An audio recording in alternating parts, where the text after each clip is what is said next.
F1 could make the changes weeks after Red Bull's budget cap penalty was released. F1 hoped to make changes to teams' deductible costs for 2023 due to an increase in the number of sprint races, according to Racing News 365.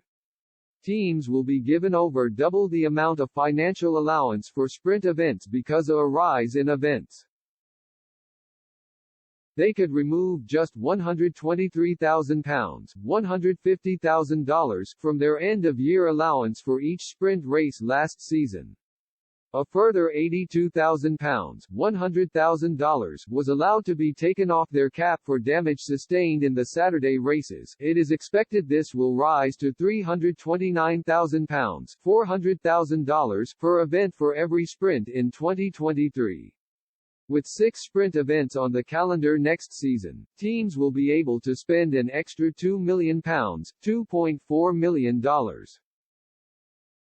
This is up from the £369,000, $450,000 allowance for the 3 events in 2022.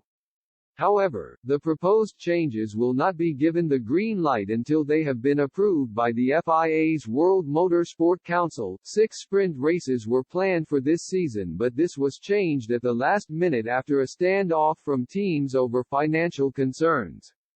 Constructors wanted extra budget cap allowances due to the increased costs and risks of taking part.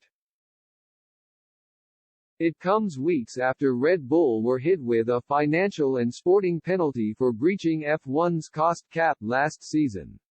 The team were slapped with a £6.4 meters $7 million fine and a 10% reduction in wind tunnel and CFD testing time. Red Bull were found to have exceeded the cap by £1.8 million, $2.2 million, but the FIA accepted this would be just £432,000, $0.5 million, if tax reports had been submitted correctly. Red Bull boss Christian Horner claimed the punishment was a draconian measure which could cost Max Verstappen and Sergio Perez half a second per lap. The team principal has warned at least 6 constructors could break the cap this season and expects tougher penalties for his rivals. He said, "The danger for 2022 is that there could be 6 teams in breach of the cap. Energy prices have been exponential. There is that chance that several teams, many of which have stated it during Formula One Commission meetings, will break the cap this year. We do not believe that we will break the cap in 2022, but these penalties set a precedent for the future.